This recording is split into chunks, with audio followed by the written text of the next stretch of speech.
Selamat siang dan salam sejahtera bagi kita semua.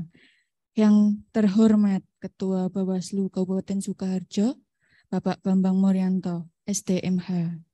Yang kami hormati anggota Bawaslu Kabupaten Sukoharjo, Divisi Penyelesaian Sengketa, Bapak Eko Budianto, SHMH. Yang kami hormati anggota Bawaslu Kabupaten Sukoharjo, Divisi Penanganan Pelanggaran, Bapak Rahmat Basuki, SEMH. Yang kami hormati anggota Bawaslu Kabupaten Sukoharjo, Divisi Hukum, Humas, dan Datin, Bapak Muladi Wibowo, SOS, SE, MMPD. Yang kami hormati anggota Bawaslu Kabupaten Sukoharjo, Divisi SDM dan Organisasi, Ibu Uswatun Mufidah, SAG. Yang kami hormati Koordinator Sekretariat Bawaslu Kabupaten Sukoharjo, Bapak Alim Mursidi, SOS, MM, beserta staf. Yang kami hormati narasumber pada acara siang hari ini, Ketua PWI Surakarta, Bapak Anas Syahirul Alim. Dan narasumber yang kedua, Bapak Dr. Randes Ahmad Muladi, beliau pengawas pemilu tahun 1999. Yang kami hormati Bapak Ibu tamu undangan yang tidak bisa kami sebut satu persatu. Yang kami hormati Bapak Ibu partisipan peserta Zoom. Puji syukur kita panjatkan kehadirat Allah Subhanahu wa Ta'ala. Atas limpahan rahmat-Nya kita dapat hadir pada acara launching dan bedah buku sejarah pengawasan pemilu pemilihan Kabupaten Sukoharjo. Bapak Ibu, marilah kita bersama-sama membuka acara ini dengan bacaan basmalah. Bismillahirrahmanirrahim. Bapak Ibu hadirin yang kami hormati, memasuki acara pertama, menyanyikan lagu kebangsaan Indonesia Raya, dilanjutkan mendengarkan Mars Pengawas Pemilu. Bapak Ibu hadirin dipersilahkan untuk berdiri.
Pengawas pemilihan umum mengabdi untuk negara dan berjiwa Pancasila, bertugas untuk mengawal demokrasi bangsa Indonesia.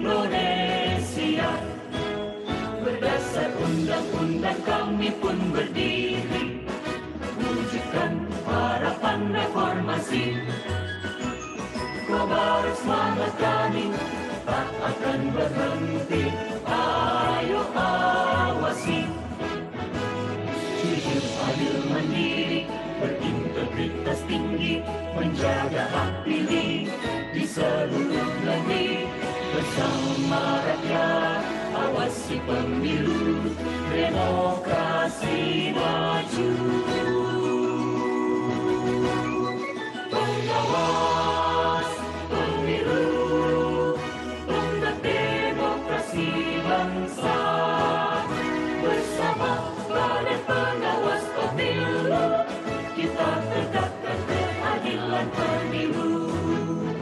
Pengawas pemilu, tonggak demokrasi bangsa. Bersama Badan Pengawas Pemilu, kita tegakkan keadilan pemilu. Kita tegakkan keadilan pemilu.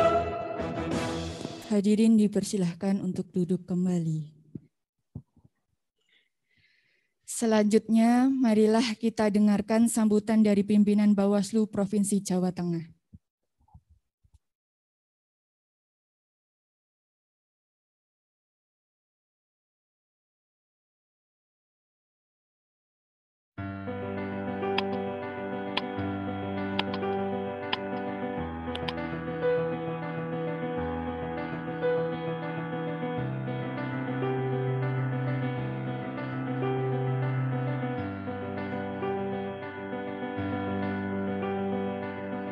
Assalamualaikum warahmatullahi wabarakatuh.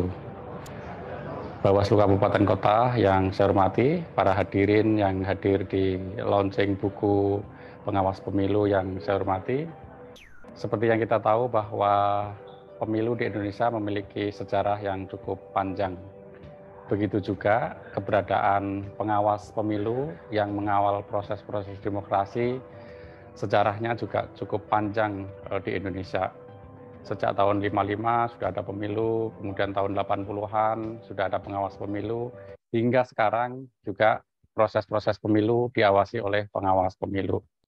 Nah, kami dari Bawaslu Provinsi Jawa Tengah bersama dengan Bawaslu Kabupaten Kota tidak ingin sejarah pengawas pemilu itu terkubur dalam-dalam.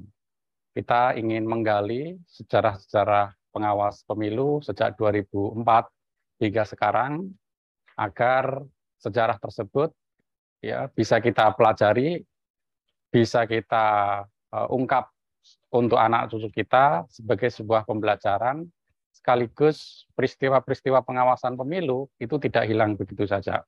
Maka dari sisi itu, Bawaslu Provinsi dengan Bawaslu Kabupaten Kota menyusun sejarah buku pengawas pemilu di masing-masing kabupaten kota. Tentu lika-liku dinamika di dalam proses penggalian data dokumen sangat sungguh luar biasa. Sehingga saya mengapresiasi kerja-kerja Bawaslu Kabupaten Kota yang telah berhasil menyusun buku sejarah pengawas pemilu.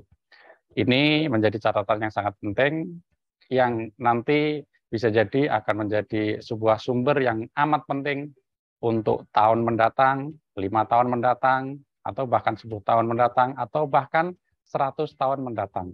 Maka dari sisi itu, buku ini menjadi sesuatu yang sangat penting karena telah berhasil mengungkap berbagai sejarah pengawas pemilu di masing-masing kabupaten kota. Kami juga mengucapkan terima kasih kepada para pengawas pemilu di periode-periode sebelumnya yang telah menyampaikan berbagai informasi, berbagai dokumen, sehingga buku pengawas pemilu di kabupaten kota itu telah berhasil disusun. Tentu sejarah ini akan terus bergerak, sehingga bisa jadi nantinya buku sejarah pengawas pemilu akan ada proses-proses penambahan sejarah berikutnya. Karena kita tahu bahwa pengawas pemilu ini setiap periode, setiap masa akan ada proses ya perubahan-perubahan yang bisa jadi perubahan tersebut tidak bisa kita elakkan. Sekali lagi, terima kasih kepada kawan-kawan Bawaslu Kabupaten Kota yang telah menyusun buku ini. Semoga buku ini bisa bermanfaat dan memberikan kemaslahatan bagi publik dan bisa memberikan kontribusi untuk perbaikan kualitas proses demokrasi di Indonesia. Selamat, terima kasih dari saya. Wassalamualaikum warahmatullahi wabarakatuh.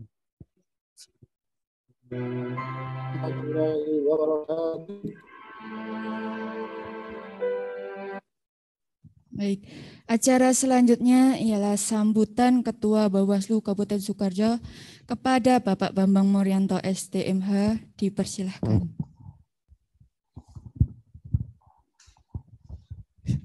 Bismillahirrahmanirrahim. Assalamualaikum warahmatullahi wabarakatuh. Waalaikumsalam warahmatullahi wabarakatuh. Puji syukur alhamdulillah kita panjatkan kehadirat Allah Subhanahu wa taala atas rahmat hidayahnya pada kita semua sehingga kita bisa berkumpul silaturahmi pada siang hari ini.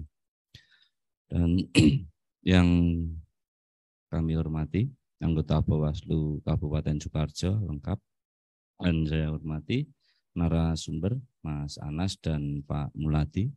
Ini tokoh dari Sukoharjo, tokoh lokal itu, tapi yang sudah menasional. Dan juga yang kami hormati sesepuh senior kita, pengawas pemilu dari periode 99 ada, 2004, 2005, dan bahkan sampai setiap periode alhamdulillah bisa terwakili, dan juga partner kita mantan ketua KPU juga bisa hadir. Terima kasih, dan rekan-rekan wartawan. Kami sangat mengucapkan terima kasih atas kehadiran rekan-rekan semua dalam acara launching buku sejarah. Seperti yang disampaikan tadi dari Bawaslu Provinsi Jawa Tengah, bahwa yang melatar belakangi penulisan ini memang ada instruksi ya dari Bawaslu Provinsi Jawa Tengah untuk menyusun buku terkait dengan sejarah pengawas pemilu. Sebenarnya ini juga memang usul dari teman-teman beberapa kabupaten kota untuk mendokumentasikan terkait dengan sejarah kepemiluan, terutama terkait dengan pengawas pemilu. Karena ada yang unik dari sisi kelembagaan di pengawas pemilu ini. Kalau dulu pertama itu pengawas pemilu itu merupakan perwakilan dari ormas gitu kan. Dan di 99 itu bahkan pengawas pemilu itu struktur dari pengadilan gitu. Dan di 2004 ini ada pengawas pemilu yang merupakan perwakilan dari kepolisian, kejaksaan, dan tokoh masyarakat. Nah, ini dan itu terus berkembang dari tiap periode ke periode, selalu berubah sesuai dengan undang-undang penyelenggara pemilu. Dan saya ucapkan banyak terima kasih kepada seluruh narasumber yang sudah bersusah payah gitu ya, mengingat kejadian yang sudah berlalu jauh gitu, dan membantu kita bongkar-bongkar dokumen, bongkar arsip, dan diserahkan ke kita. Kita sangat berterima kasih sekali terkait dengan informasi data yang sudah disampaikan kepada kita dalam rangka untuk menyusun buku ini sesuai dengan fakta data yang ada. Dan memang perlu kita sadari bahwa mau tidak mau buku ini memang menyampaikan apa yang ada, bukan apa yang seharusnya ada. Karena memang sesuai dengan data informasi yang kita miliki ini masih banyak kekurangan, kita akui ya. Nah, tapi ini sudah semaksimal usaha yang sudah kita lakukan dari dokumen, baik dari KPU kita juga minta dokumen, informasi, bahkan langsung dari ketua KPU yang dulu kita juga minta informasi sebagai data pembanding dalam rangka menjahit sejarah yang pengawas pemilu yang ada di Kabupaten Sukoharjo. Mungkin itu sambutan dari saya dengan mengucap Bismillahirrahmanirrahim. Acara launching buku sejarah pengawas pemilu di Kabupaten Sukoharjo saya nyatakan dibuka. Ada kurangnya mohon maaf. Wabillahi taufik wal hidayah. Wassalamualaikum warahmatullahi wabarakatuh.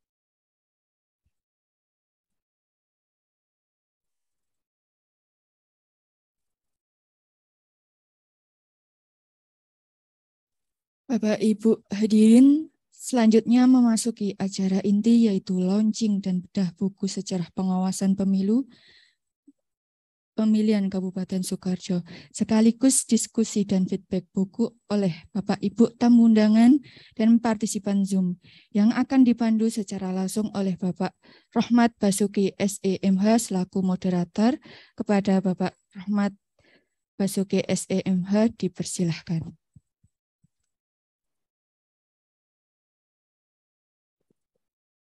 Tes. Terima kasih, Mbak Dina. Assalamualaikum warahmatullahi wabarakatuh. Kelihatannya kok kurang semangat gitu ya. Monggo sambil disambi aja. Jadi kita serius tapi santai ya Pak. Saya di sini karena tadi salamnya itu kurang semangat, mungkin saya bisa berpantun dulu ya. Mungkin ya. Jalan-jalan ke Jakarta Raya. Cakep. Tiba-tiba menemu durian runtuh. Kok kurang semangat menjawab salam saya? Apa karena kita kurang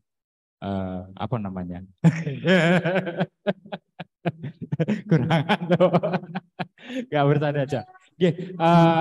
Kita akan berdiskusi. Terima kasih juga atas kehadiran Bapak Ibu sekalian, terutama senior-senior kami di pengawasan pada tahun-tahun sebelumnya, yaitu Pak Narso, Pak Topo, Pak Kimin, Mas Wawan, beliau itu kakak saya, gitu. Kemudian juga ada Pak Cecep, kemudian Bapak Munadi, Pak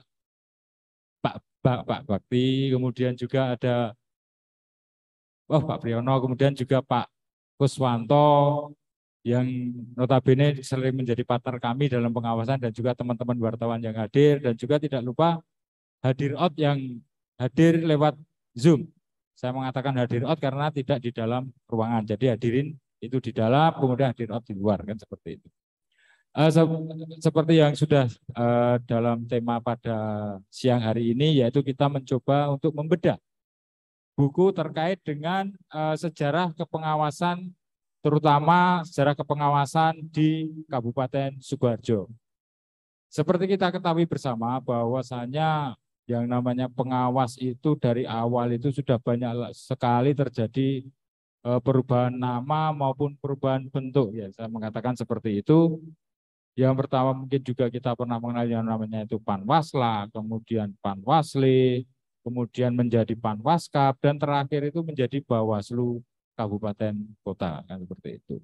Nah, seperti yang disampaikan oleh ketua kami tadi, bahwasanya kami mencoba merajut kembali sejarah-sejarah yang ada itu untuk kita sajikan dalam bentuk sebuah buku, di mana ini juga bukan suatu pekerjaan yang mudah bagi kami dalam menyusun ataupun merajut sejarah-sejarah yang ada, karena seperti tadi disampaikan bahwa banyak sekali ternyata data-data itu yang tidak bisa kami dapatkan, dan kami memahami itu karena pada saat itu memang agak sulit juga, teknologi juga tidak terlalu semaju sekarang, terutama kalau kita bicara masalah data, terutama masalah data foto dan sebagainya. Kalau sekarang setiap kejadian bisa langsung kita foto, artinya bahwa kalau dulu itu mungkin suatu pekerjaan yang tidak mudah untuk mendokumentasikan. Kalaupun ada dokumentasi, biasanya untuk yang lama-lama itu sudah hilang gitu. Bapak Ibu sekalian yang saya hormati, bahwa pada siang hari ini di hadapan kita sudah hadir dua narasumber yang saya kira Bapak Ibu sudah kenal semua. Beliau merupakan tokoh-tokoh yang meskipun tokoh lokal tapi sudah menasional kalau dikatakan oleh Mas Ketua tadi. Yang pertama adalah Bapak Dr. Andes Ahmad Muladi gitu ya. Beliau adalah salah satu senior dalam penyelenggaraan. Beliau juga adalah mantan Panwas ya Pak, kan seperti itu. Sejarah kepemilian beliau adalah pertama Wakil Ketua Pengawas Pemilu Kabupaten, gitu, Pak. Tahun 1999. Berarti dari awal-awal dulu sudah mulai berkecimpung di dunia kepemilian, nih, Pak. Kemudian menjadi Ketua PPK Kecamatan Sukoharjo tahun 2004 bersama Mas Wong juga itu ya. Oh, berarti pernah satu tim berarti gini ya. Kemudian juga Ketua PPK Sukoharjo pada Pilbub tahun 2005. Kemudian Ketua Panwas Cam Pilgub ya Pak ya, Pilgub tahun 2008 dan terakhir adalah anggota KPU selama 2 periode dari mulai 2009 sampai 2013 dan 2013 sampai 2018. Kemudian narsum kami yang kedua yaitu saya manggilnya Pak Mas ya Mas. Mas Mawon nggih, biar kelihatan muda gitu nggih. Meskipun beliau juga mungkin hampir pantaran dengan saya ini. Mas Anas Sahirul Asoy. Mas Anas Sahirul Asoy, yaitu beliau kelahiran Boyolali tahun tanggal 30 Maret. Untuk tahunnya nggak usah saya sebutkan mohon ya Pak ya. Ya, rahasia itu, karena itu nanti bahaya itu nanti kan. Sarah. Beliau pendidikan terakhir adalah S1 FISIP di UNS, kemudian jabatan beliau sekarang adalah sebagai Ketua PWI Surakarta dan Komisioner Komisi Penyiaran Indonesia Daerah. Jadi Jawa Tengah aja Pak ya. Situ. Riwayat pekerjaan beliau adalah reporter koran Jateng Pos tahun 96, kemudian reporter majalah Forum Keadilan Wilayah Jateng tahun 97 sampai 99, reporter Radar Solo 99 sampai 2001, kemudian pemimpin redaksi majalah Saudagar tahun 2003 sampai 2007. Demikian juga sebagai wartawan Tempo Jateng DE 2001 sampai 2007, kemudian wartawan koran Joglo Semar tahun 2007 sampai 2017. Dan juga sekarang masih mengelola portal Joglo Semar News sih Pak ya. Ya Mas ya. Kemudian juga beliau juga sering menjadi dosen di antaranya adalah di Universitas Muhammadiyah Surakarta, kemudian Universitas Slamet Riyadi Solo, kemudian Unrio di Yogyakarta sebagai di materi untuk seputar jurnalistik dan penulisan, seperti itu. Baik, kita akan memulai diskusi pada hari ini. Mungkin yang pertama dari Pak Muladirin ya, kan, karena saya sering memanggil beliau ini dengan Pak Muladi, malah jarang dengan Pak Ahmad gitu, malah saya asing kalau dengan Pak Ahmad gitu. Mungkin salah banyak yang salah ya. Di sini juga ada Muladi juga Pak. Pak Muladi itu beliau sebagai Komisaris Bawaslu, tapi ini Pak Muladi dari KPU kan seperti itu. Oke. Selamat sore Pak Muladi. Nah, ini,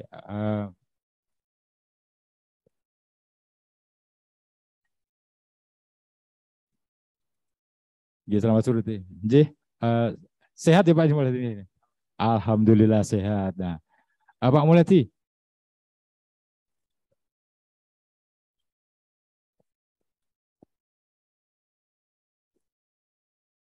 Pak Muladi. Seperti tadi kita sampaikan bahwasannya pengawas terutama di Kabupaten Sukoharjo sudah mengalami berbagai macam evolusi ya, atau perubahan bentuk maupun perubahan nama dan seperti itu.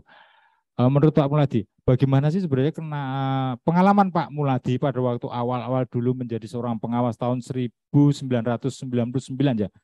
Jadi mungkin bisa diceritakan kendala-kendala pada saat itu, kemudian anggota-anggotanya itu dari mana aja, kemudian juga peristiwa-peristiwa yang mungkin Pak Muladi ingat pada tahun 1999 itu yang bisa jadi itu menjadi kenangan seumur hidup yang tidak terlupakan gitu. Monggo Pak Muladi. Waalaikumsalam warahmatullahi wabarakatuh.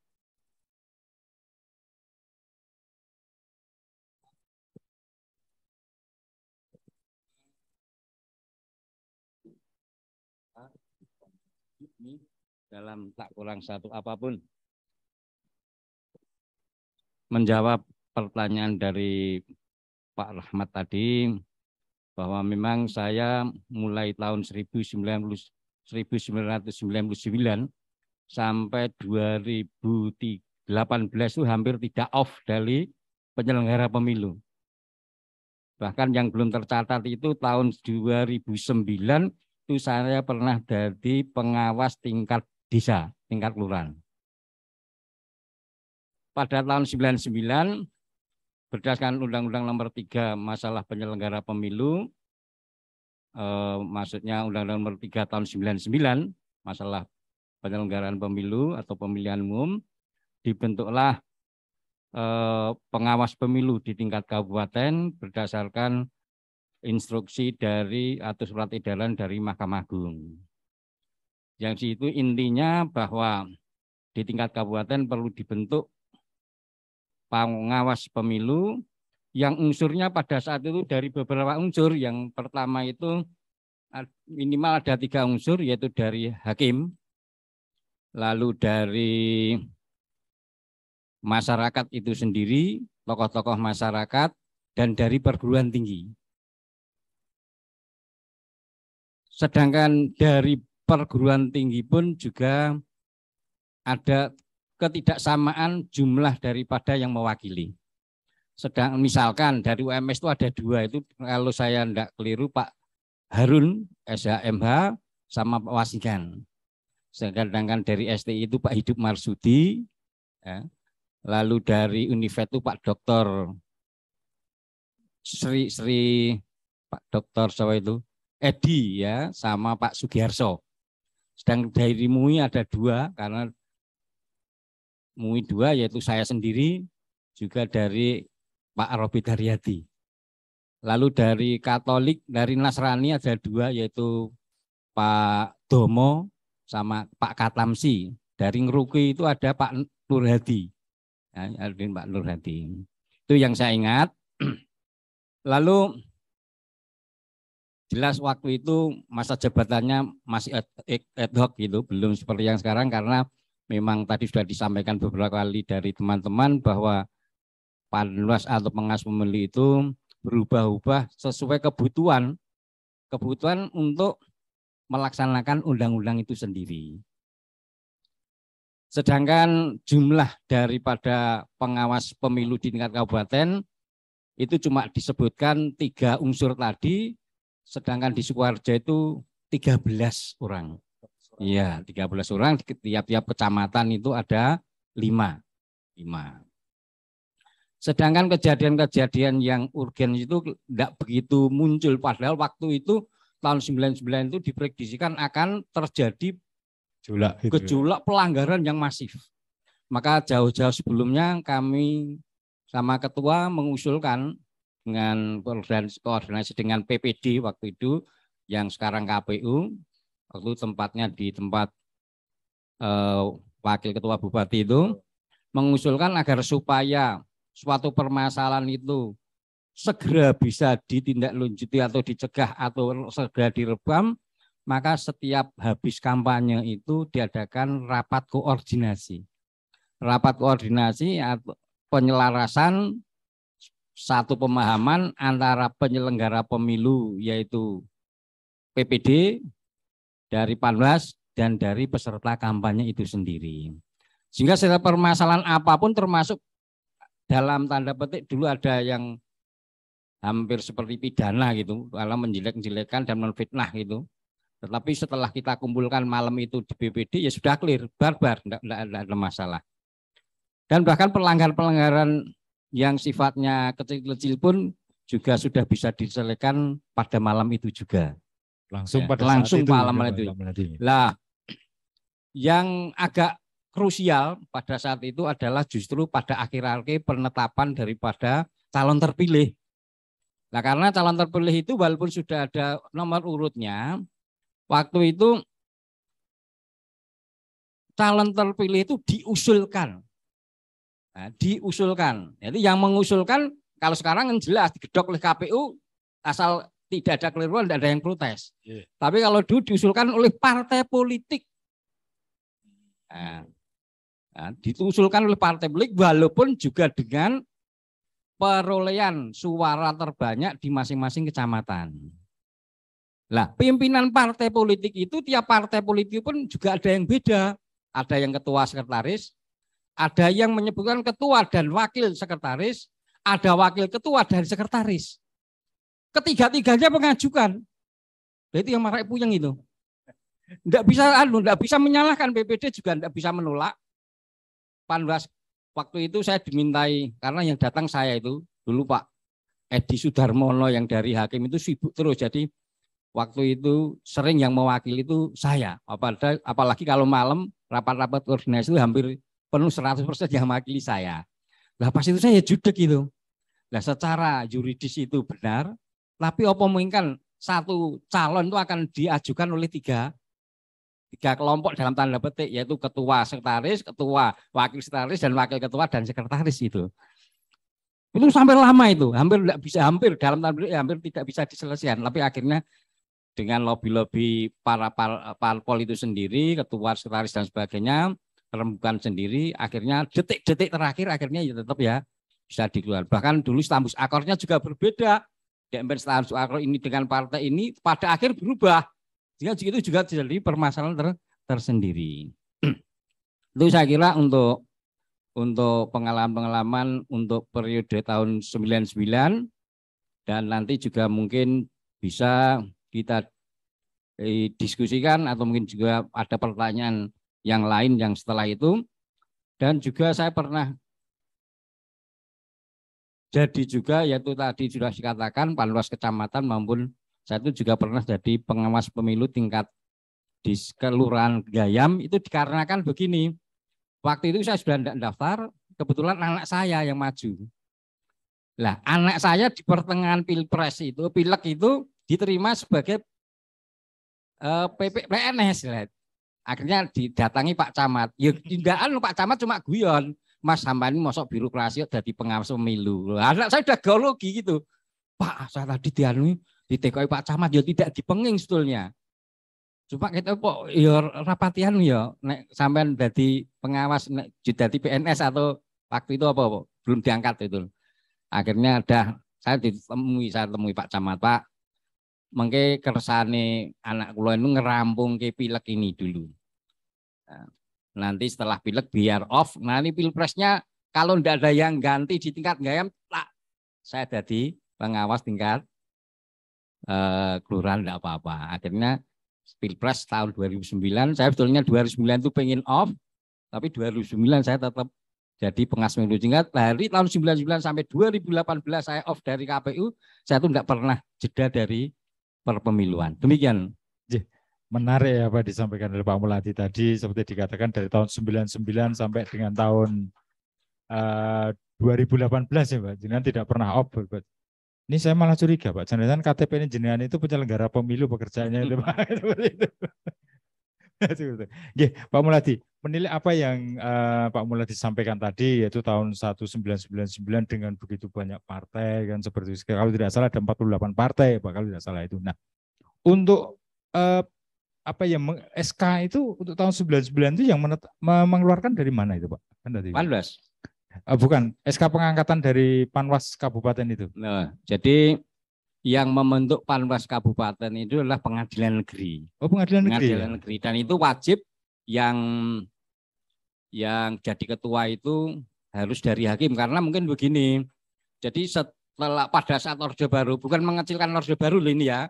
Jadi pada saat Orde Baru ini masyarakat itu kan banyak yang kurang melek hukum atau sadar demokrasi, karena memang dulu tidak orang-orang tertentu itu tidak mungkin berpengalaman di bidang pemilu, walaupun sampai tingkat KPPS gitu. Walaupun bapak saya dulu juga KPPS, mau ngeleboki saya saja tidak bisa, karena bapak jelas tidak dicurigai waktu itu karena memang loyal gitu. Tapi nek saya mungkin tidak mungkin gitu. Jadi lah, karena banyak masyarakat yang diprediksikan belum pandai dalam tanda petik di bidang perpemiluan, maka pengawas pemilu ini ketuanya wajib dari hakim. Dan juga yang mengangkat memang dari Pengadilan Negeri. Betulnya waktu pertemuan pertama, yaitu konsolidasi pertama itu semua aklamasi menunjuk saya. Walaupun saya itu juga belum pengalaman, malah deg-degan ini ditunjuk ketua. Ada usul dari sekretariat waktu itu, ketua sekretariatnya Pak Wandi juga masih sugeng, kemarin saya ke sana. Waktu saya mau dimintai data oleh Panwas ini, masalah Panwas tahun 99, Saya tuh sing paling lali sekretariatan. Gue di kok sekretariatan saya nggak ngerti kan pakai saya akhirnya ke tempatnya kepala sekretariat Pak Wandi. Siapa yang jadi? Aduh, nek ditikai mosok lali aku. Akhirnya sowan Pak Wandi waktu itu saya. Pak sing gawe sekretariat sinten, Pak? Oh, saya sendiri disebutkan orang 5 dan catatan saya juga masih saya kirim ke Mas Pak Bambang. Nah, yang angkat jelas waktu itu adalah pengadilan negeri. Dan unsurnya salah satunya diwajibkan tuh hakim, tadi saya sudah katakan dari perguruan tinggi juga dari masyarakat. Thomas Toga gitu. Ya. Jadi memang pada saat itu sistemnya apakah rekrutmen atau tunjukan, Pak, pada saat itu, Pak? Sifatnya tunjukan. Jadi misalkan Pak Dul Basir waktu itu ketua MUI misalnya. Sebetulnya saya ya kebetulan beliaunya takmir masjid tempat saya. Jagongan memang di nyeluk saya muladi itu di nama Pak Kaji kowe iso ngurusi pemilu mudeng boran ini reng dicoba mosok ngerti mudeng apa ora ngono dadi panwas kabupaten lebih ning kok Mas Robit yo jaen aku dijatah loro itu bare saya gitu ya jadi tunjukan misalkan juga dari istilahnya perguruan tinggi yang disurati UMS misalkan, akhirnya rektor UMS menunjuk Pak Harun sama Pak Wasingan. Di Univet juga gitu disurati, ditunjuk Pak Suryono sama Pak Sugiharso. Di Kristen juga gitu, di Katolik Kristen Pak Domo disurati adalah kepalanya gereja situ atau apa enggak tahu, yang ditunjuk Pak Domo sama Pak Almarhum Katamsi gitu. Jadi petunjukan. Jadi memang sifatnya pada itu mungkin karena awal-awal reformasi jadi lebih bersifat penunjukan gitu. Artinya juga untuk segera agar terjadi proses demokratisasi atau pemilu pada tahun 1999. Kemudian Pak Muladi, jika dibandingkan dengan Pak Muladi pada saat menjadi Panwascam gitu ya, itu perubahan apa yang jenengan rasakan pada saat menjadi Panwaskap tahun 1999,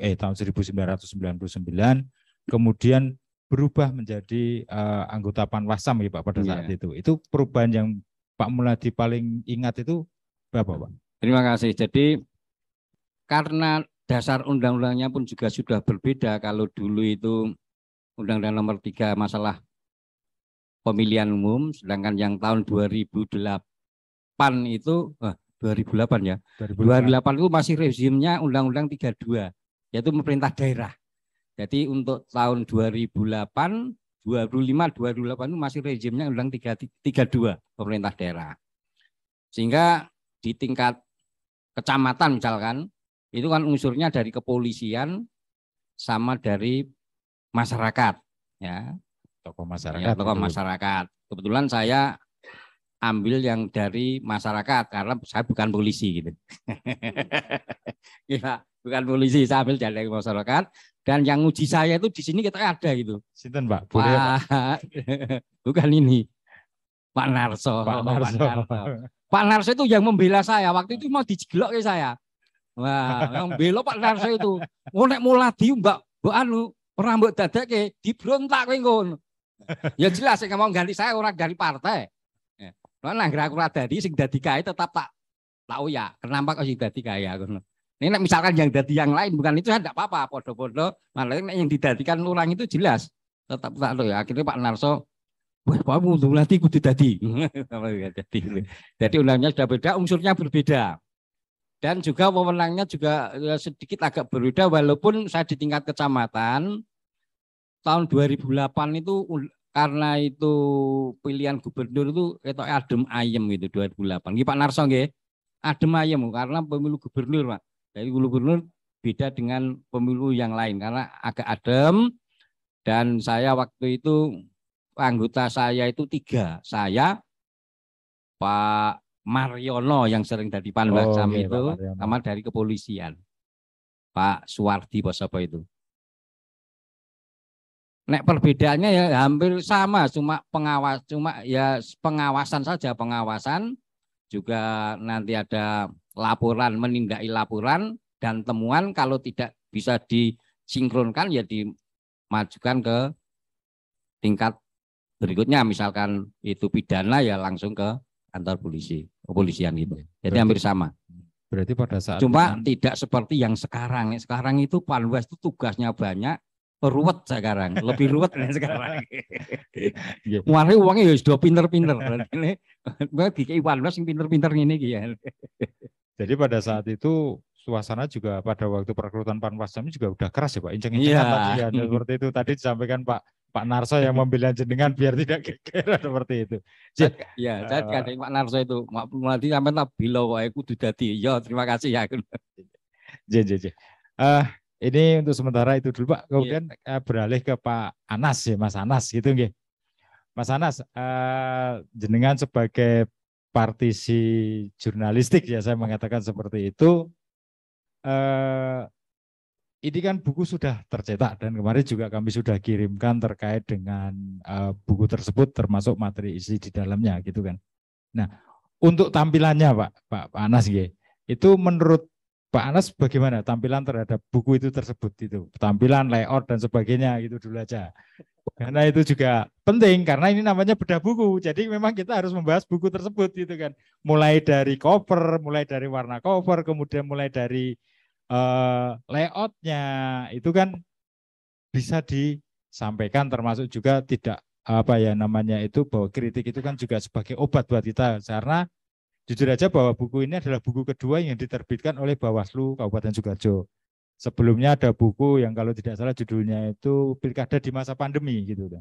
Dan itu juga belum kayak kita belum resensi ya terkait dengan buku itu, tapi kita sudah terbitkan kan seperti.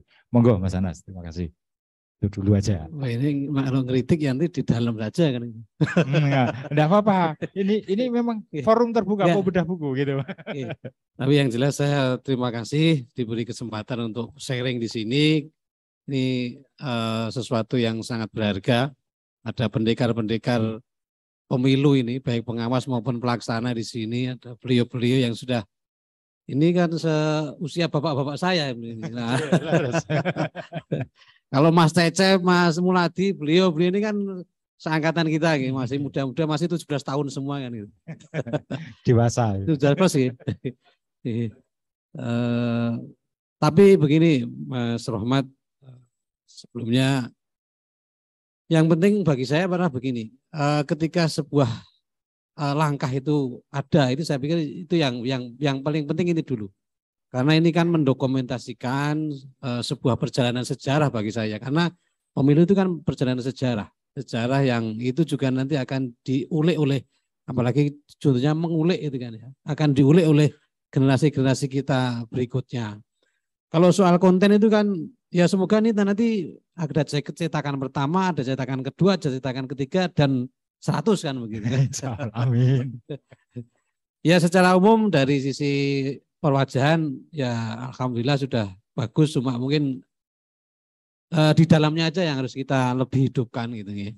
Kalau saya melihat secara umum mungkin lebih diperbanyak gambar-gambar kegiatan aktivitas dari Bawaslu atau Panwaslu dari masa ke masa gitu. Nah itu yang itu memang tantangannya di situ ya. Tantangannya apalagi menulis buku sejarah itu nggak gampang. Kita jadi ingat bagaimana Indonesia saja untuk memulangkan manuskrip yang lama ke Indonesia saja susah itu ya. Di Museum Leiden itu masih ada 26.000 manuskrip yang sampai sekarang pemerintah Indonesia juga belum bisa memulangkan itu. Padahal itu harta yang berharga.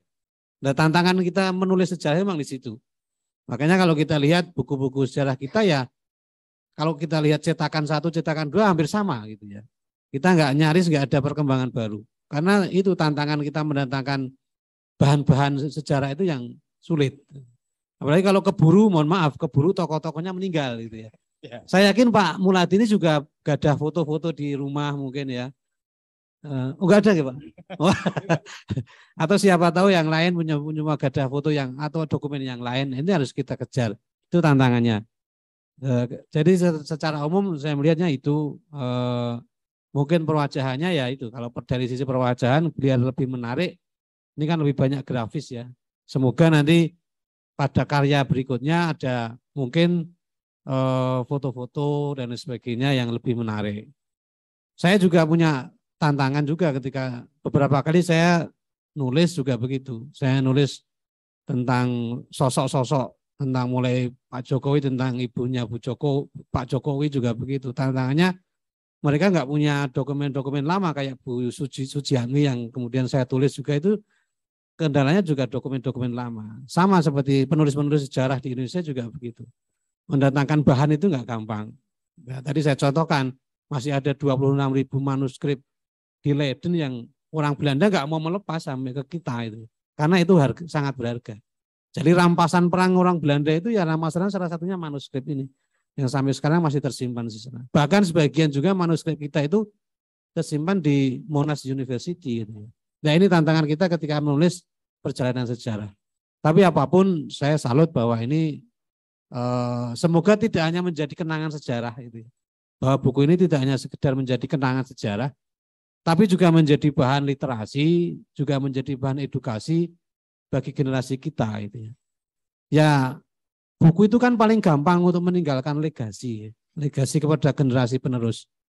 Daripada kita bercerita, istilahnya berbuih-buih itu akan lebih nikmat dan lebih berharga ketika dituangkan dalam sebuah buku. Dan ikhtiar itu sudah dimulai oleh Bawaslu Sukoharjo. Panwas itu kan lama ya. Panwaslak ya Pak dulu. Panwaslak kemudian Panwasleh, kemudian kemudian Panwaskap itu ya, kemudian Bawaslu gitu ya. Jadi itu kalau dilihat tadi tata perwajahannya gitu Mas. Kemudian Pak Anas terkait dengan tips ya saya mengatakan ya, karena tadi disampaikan bahwa menulis sejarah itu lebih sulit daripada menulis buku yang mungkin lebih kepada cerita-cerita fiksi atau sebagainya, karena data yang ditampilkan itu kan harus sahih gitu, artinya kan tidak boleh dhaif kalau kita bahasanya itu. Nah, kalau misalnya kita punya kesulitan seperti tadi disampaikan juga bahwa kita juga punya kesulitan terkait dengan dokumentasi, kemudian data yang banyak hilang juga, termasuk juga ada mungkin para pelaku itu yang sudah meninggalkan dunia dan sebagainya itu. Nah, trik-trik bagaimanakah sehingga supaya kita itu bisa menulis meskipun dengan kekurangan data itu, tapi kekurangan data itu bisa tercover dengan hal yang lainnya, misalnya kan seperti itu. Mungkin ada tips-tips khusus terkait dengan itu, Mas Anas. Kalau menulis sosok dan sejarah itu biasanya kami harus memperbanyak narasumber yang itu terkait langsung dengan kalau sosok ya sosok tersebut gitu ya. Kalau kegiatan atau lembaga ya kegiatan tersebut ya. Misalnya kemarin saya dengan teman itu menulis, sekarang berubah menjadi BRIN itu ya. Nah, BRIN. Sebelumnya kan ada lembaga lain itu. Nah itu cari narasumber yang terkait dengan lembaga sebelumnya gitu. Sama seperti Panwas Bawaslu ini, mau tidak mau kita harus memperbanyak narasumber yang terkait langsung dengan itu gitu ya. Istilahnya kalau kita bicara seperti di hadis itu kan sanadnya jelas gitu. Ya, sanadnya jelas. Hadis saja yang sudah kayak begitu aja masih diperdebatkan. Apa itu bisa dijadikan rujukan untuk beragama gitu ya. Nah, masih berdebat-debat juga ada yang mempermasalahkan itu. Tapi ketika sanad itu jelas, misalnya termasuk Pak Muladi,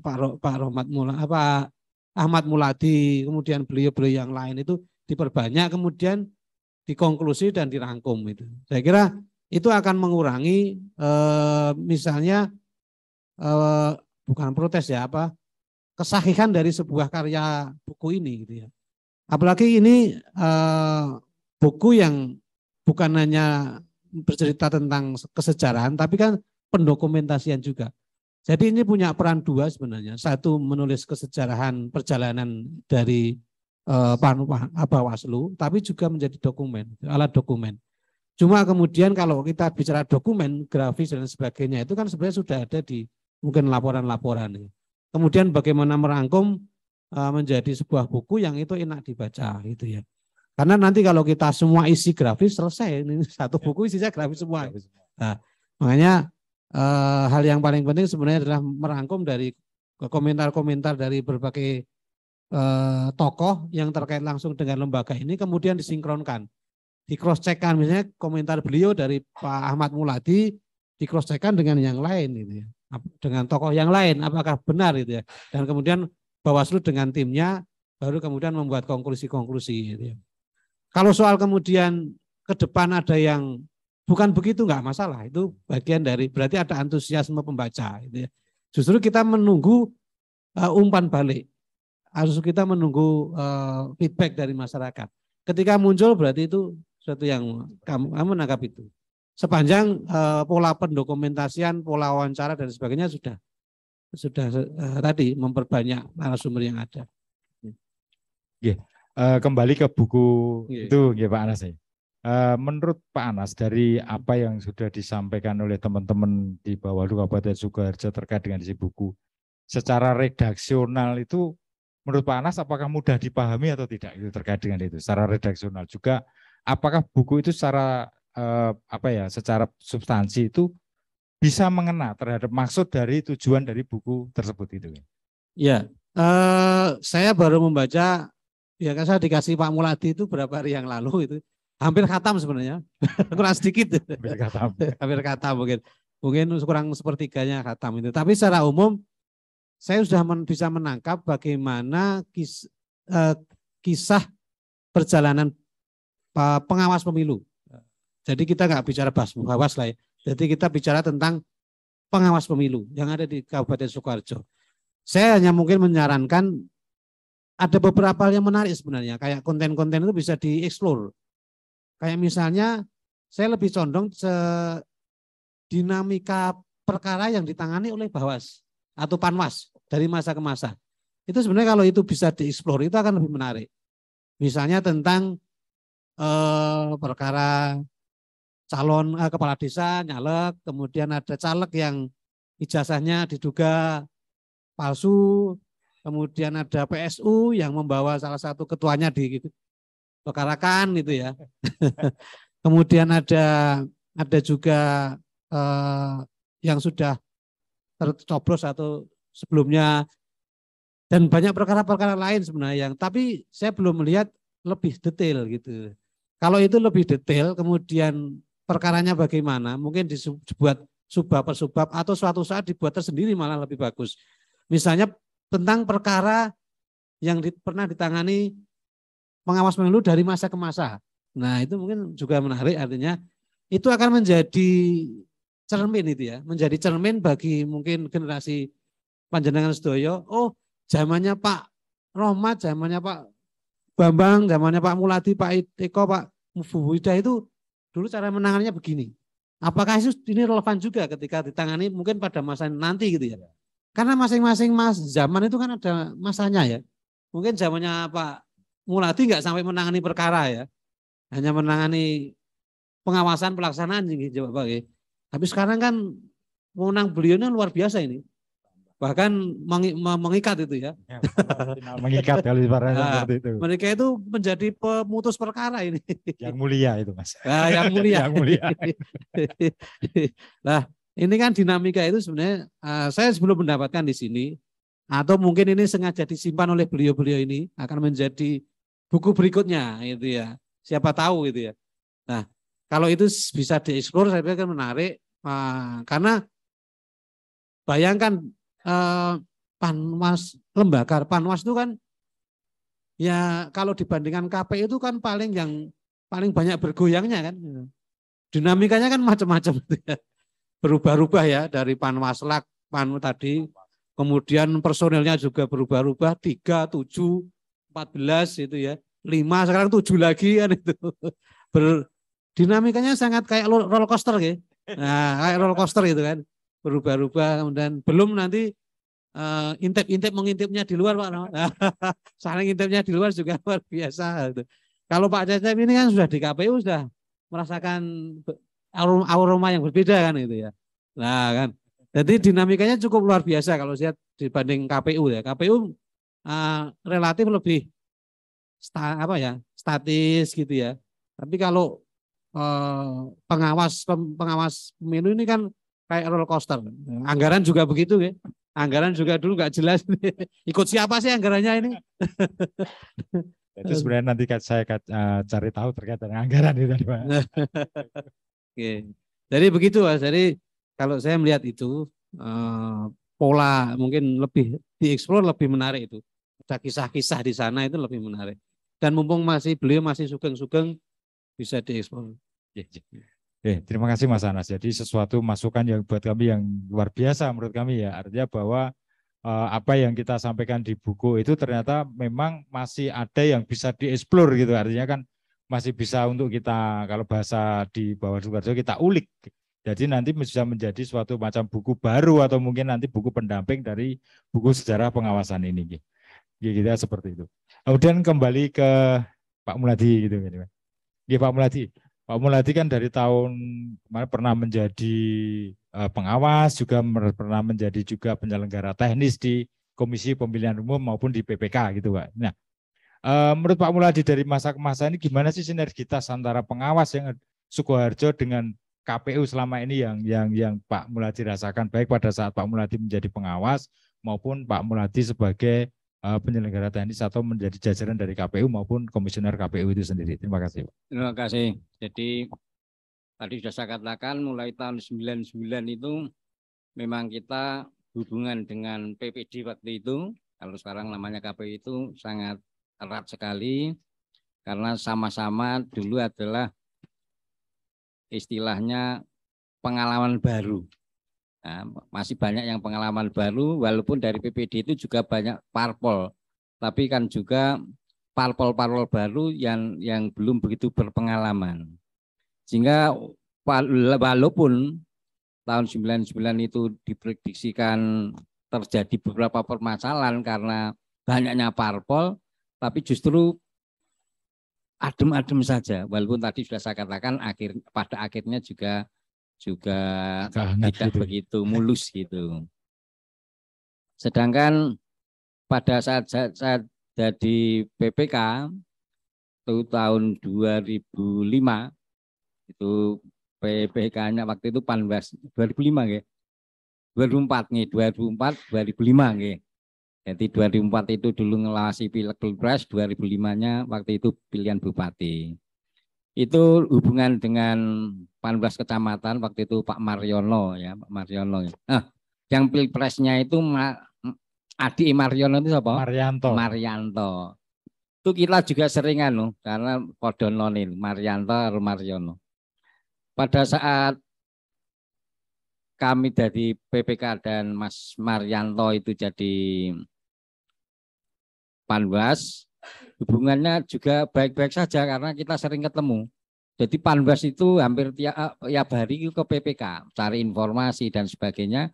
Dan kebetulan penanganan tugas-tugas Panwascam maupun PPK pada saat itu belum sepadat dengan Bawaslu yang sudah istilahnya dewasa ini. Jadi memang tiap tahun, tiap pemilu itu kedewasaan dari Panwas ini semakin dianggap dewasa.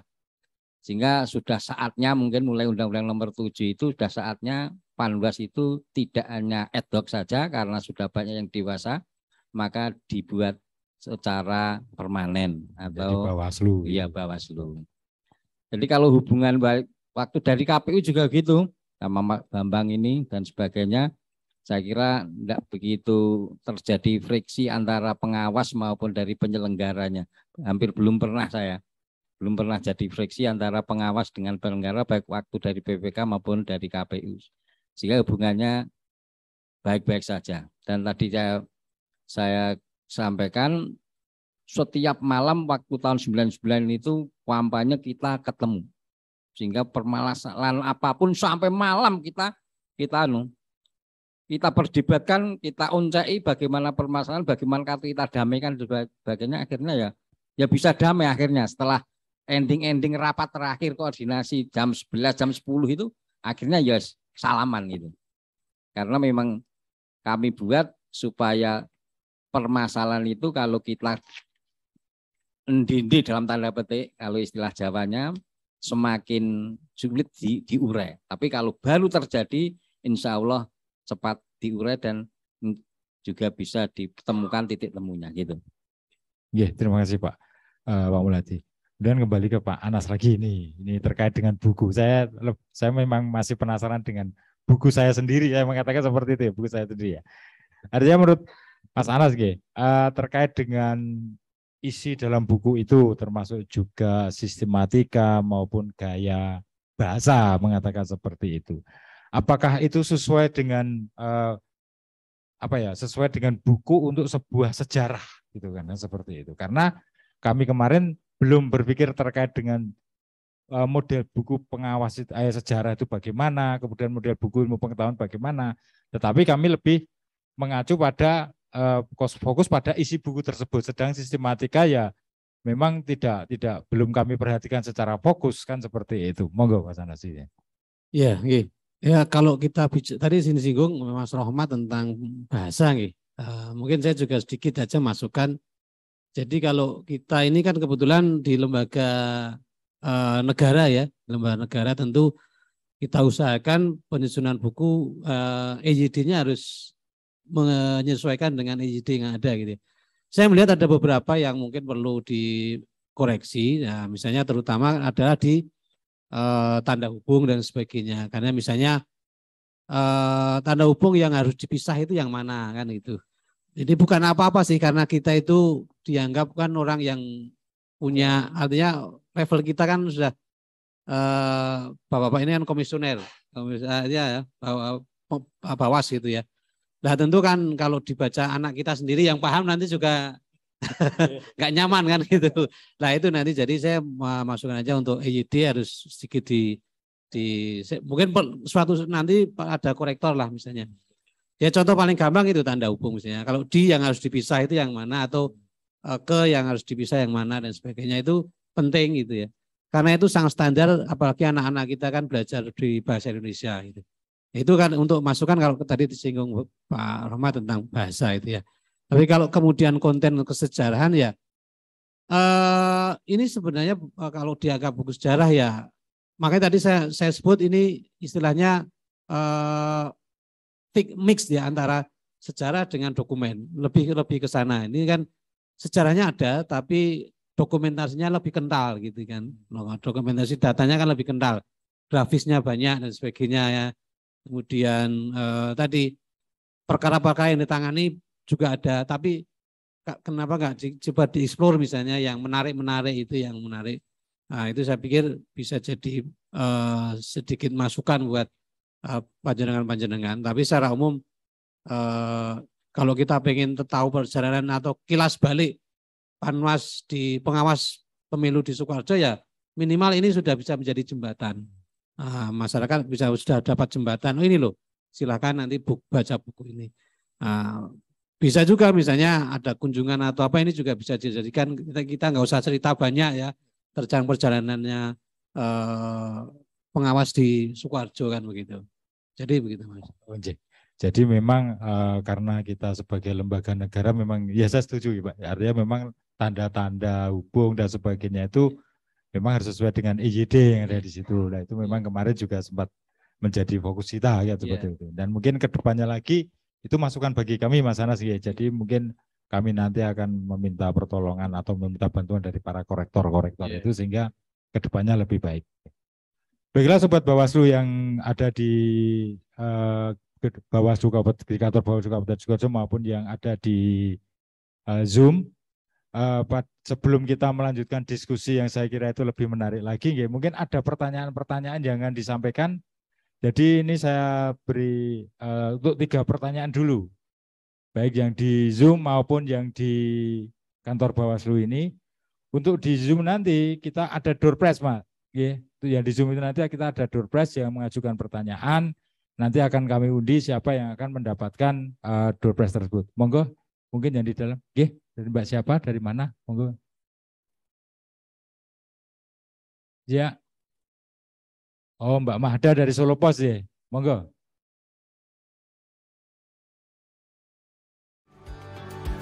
Kepada mereka berdua, Mbak. Oh, iya. Ini untuk Pak Muladi, untuk saya, atau untuk Mas Anas? Mas Anas. Jadi gini Pak Muladi, artinya bahwa dari mulai Pak Muladi menjadi Panwas tahun 99 gitu ya, tahun kemarin itu pelanggaran-pelanggaran apakah yang sering terjadi kan seperti itu. Dan itu mungkin dimaksud Mamada tadi, apakah dengan pelanggaran-pelanggaran itu menjadi evaluasi untuk pemilu tahun 2024 itu. Kemudian juga terkait dengan pengawas yang menurut Pak Muladi yang ideal untuk pemilu 2024 yang notabene pemilu 2024 adalah pemilu serentak dan pilkada serentak itu. Monggo. Terima kasih. Tentang kejadian-kejadian yang sering terjadi setiap pemilu, pasti masalah pemasangan alat peraga itu pasti. Entah itu sing ditumpuk atau belum waktunya, itu pasti sering terjadi. Sedangkan kalau yang lain seperti waktu pencalonan tapi hampir sekarang sudah tidak ada, waktu pencalonan DPRD dan sebagainya itu biasanya kalau kasus dulu itu ijazahnya yang palsu, bukan palsu, istilahnya yang saya pernah nangani itu ijazahnya tidak sesuai. Artinya apa?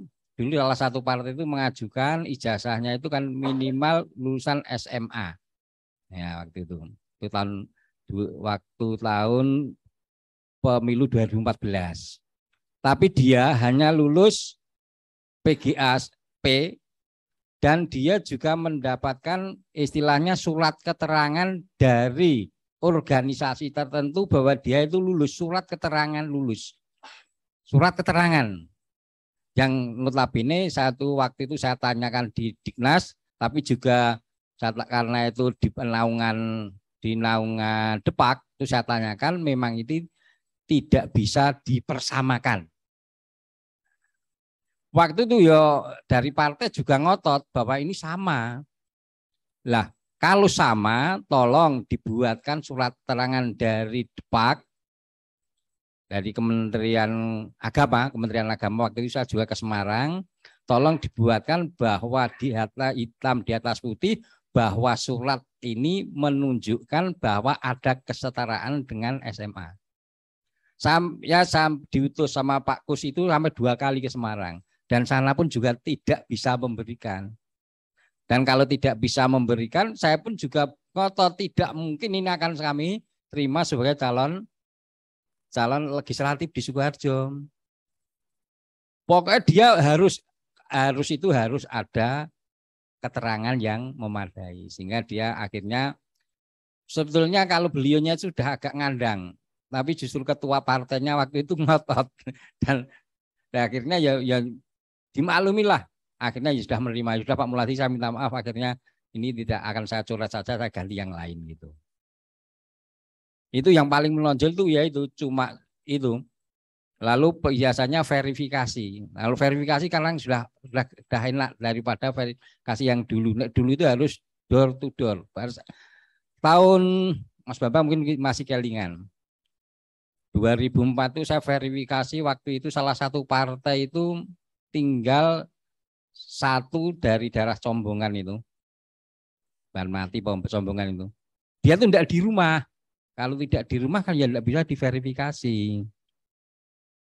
Akhirnya pokoknya ini uangnya ada, dia tuh sudah jadi anggota saya. Kalau anggota saya tolong dipulangkan. Akhirnya hasil ya waktu itu tidak bisa, tetap kita coret. Tidak kita centang karena memang orangnya tidak ada. Tapi kalau sekarang sudah agak enak karena bisa dikumpulkan, kata Pak Bambang ya, Pak Kus ya, sudah bisa dikumpulkan lebih enak. Nah, dulu harus satu-satu, diparani satu-satu. Kalau sekarang kan sudah bisa dikumpulkan di suatu tempat, jadi lebih enak. Maka ke sini itu makin enak untuk penyelenggara, lebih enak. Karena terutama verifikasi itu kan agak krusial itu. Agak krusial, mendatangi satu-satu, belum tentu ketemu uangnya dijegoki anjing itu, pernah itu. Wis ora ketemu. Tapi itu di mereka bekerja istilahnya melaksanakan tugas itu enggak masalah. Itu biasanya itu.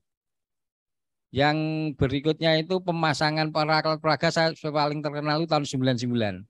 Kan kalau pasang alat peraga di tempat perorangan maupun di perusahaan kan harus izin orang yang dipasangi atau pimpinan perusahaan. Waktu itu ada pasang di Seritek. Sudah saya surati, kami surati, suruh nurunkan karena diprotes sama Seritek waktu itu tidak boleh dipasangi salah satu parpol. Akhirnya setelah 2 hari tidak diturunkan, kami diutus sama ketua untuk mendatangi parpol tersebut di daerah Lor Solo Baru. Wah, keuangnya serem-serem gitu kan. Ya tidak masalah. Tapi intinya Mas, berdasarkan ini, intinya yang di depan cerita itu suruh menurunkan. Oh iya, kami turunkan.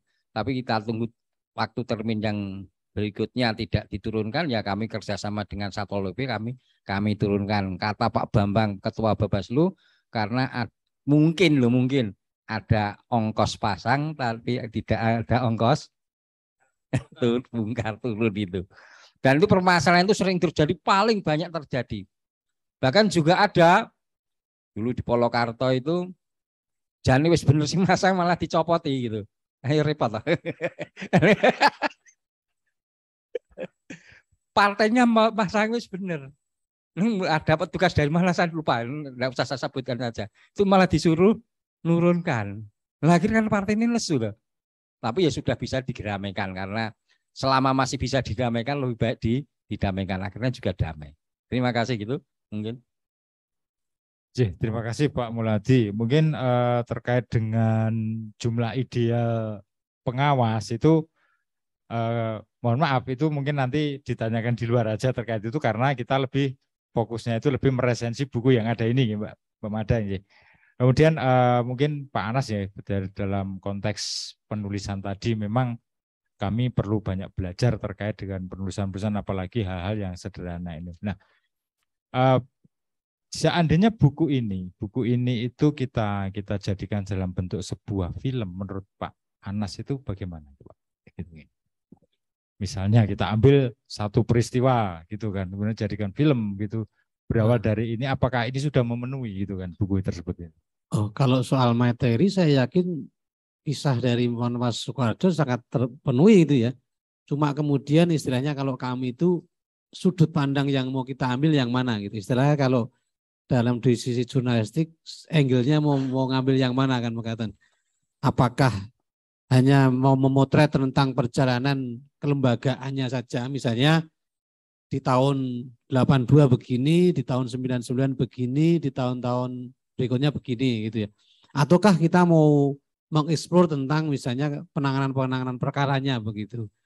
Nah, itu juga tinggal kita mau mengambil angle yang mana. Saya pikir sudah sangat cukup ya kalau dikatakan apakah bahan ini cukup, saya pikir cukup nih. Kemudian itu menjadi sebuah dalam bentuk videografi atau film pendek itu saya pikir bisa.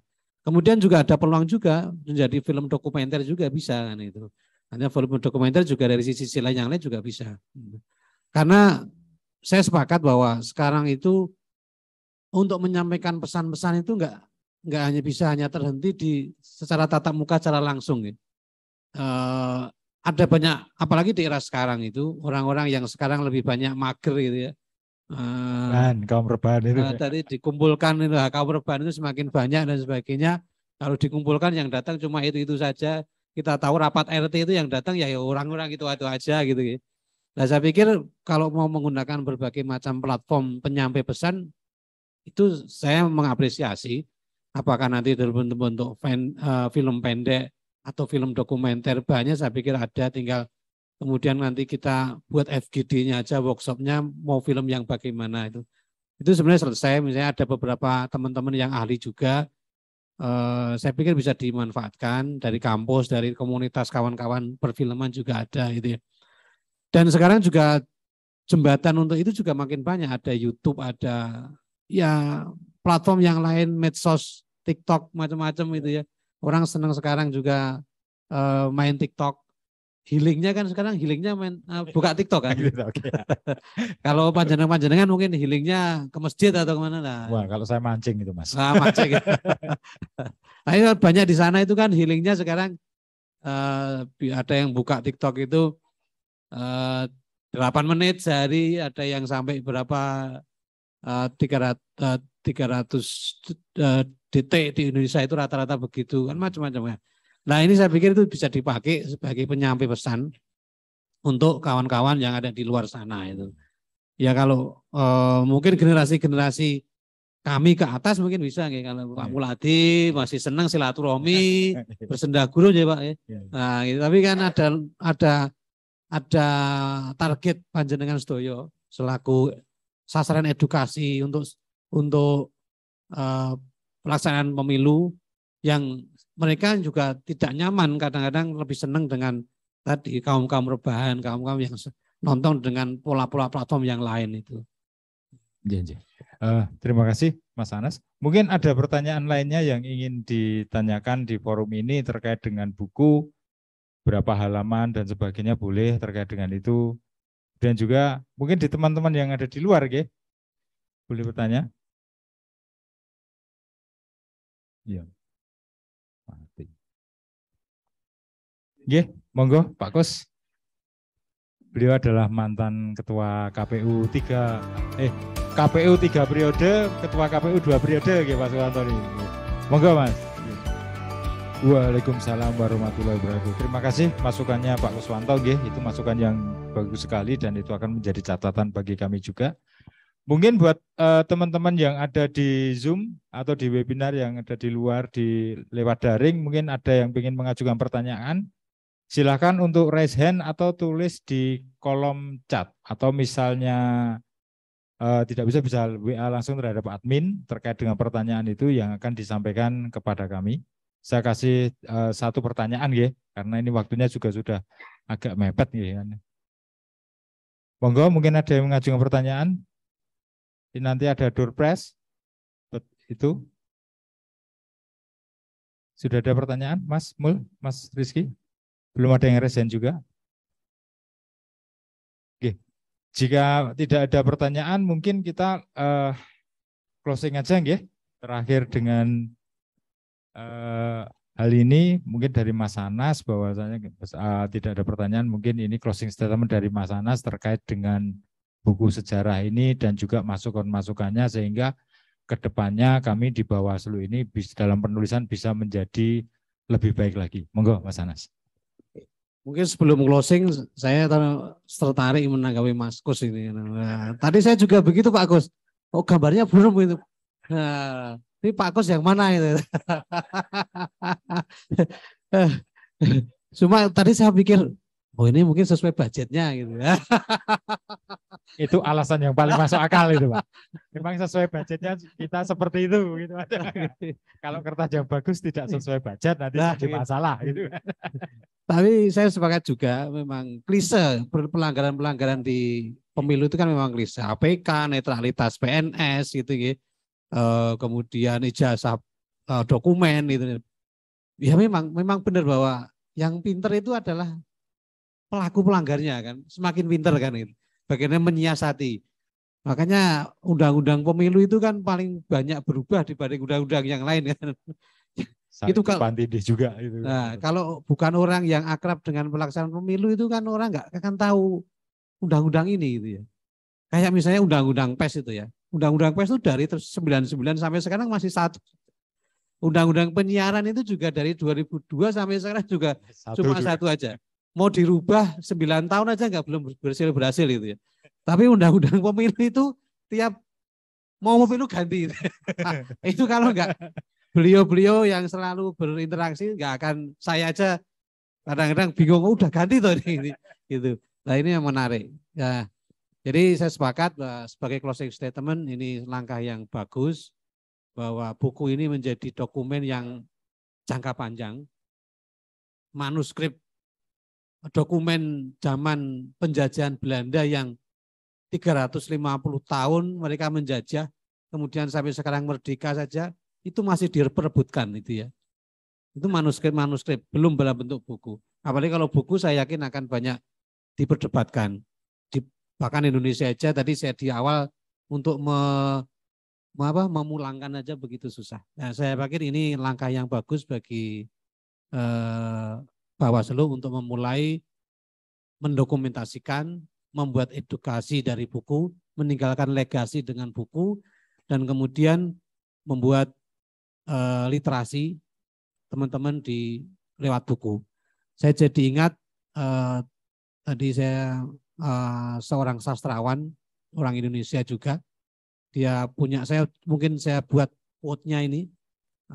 Beliau mengatakan, dengan menulis aku ada, dengan menulis aku hidup, dengan menulis aku dibaca.